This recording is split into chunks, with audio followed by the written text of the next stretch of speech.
വിഎസിനെ വല്ലാതെ വിഷമിച്ച് കണ്ട സന്ദർഭമുണ്ടോ? ഇന്നും പൊതു കാര്യങ്ങൾക്ക് വേണ്ടി ജീവിക്കുന്ന ആളാണല്ലോ അച്ഛൻ. അപ്പോൾ ഈ പത്രങ്ങൾ വായിച്ചു കൊടുക്കുമ്പോഴും കാര്യങ്ങൾ അച്ഛൻ ഇന്നും അപ്ഡേറ്റഡ് ആണ്. അച്ഛനൊരു ഓറിയൻറ്റേഷൻ ഇഷ്യൂ, അതായത് ഒരു കാര്യങ്ങൾ മനസ്സിലാകാത്ത ഒരു അവസ്ഥ ഇന്നേ വരെ ഈ 23-ാം തീയതി നമ്മൾ ഹോസ്പിറ്റലിൽ പോകുന്നവരെ ഉണ്ടായിട്ടില്ല. എന്നും അതിനെപ്പറ്റി ഒരു അവയർനെസ് അറിയാം, കാര്യങ്ങൾ അറിയാം, എന്താണ് നടക്കുന്നതെന്ന് അറിയാം, നമ്മൾ പറയുന്നത് മനസ്സിലാകും, പത്രം വായിച്ച് കേട്ടാൽ മനസ്സിലാകും.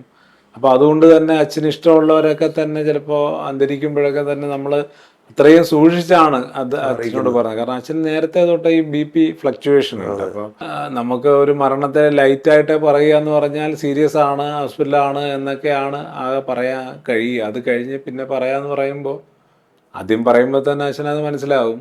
അപ്പോൾ അന്നത്തെ ദിവസം BP ഒക്കെ കൂടുതലായിരിക്കും. BP ഗുളിക ചിലപ്പോൾ ഒരെണ്ണം കൂടെ ഡോക്ടർമാരുടെ നിർദ്ദേശപ്രകാരം കൊടുക്കേണ്ടി വരും.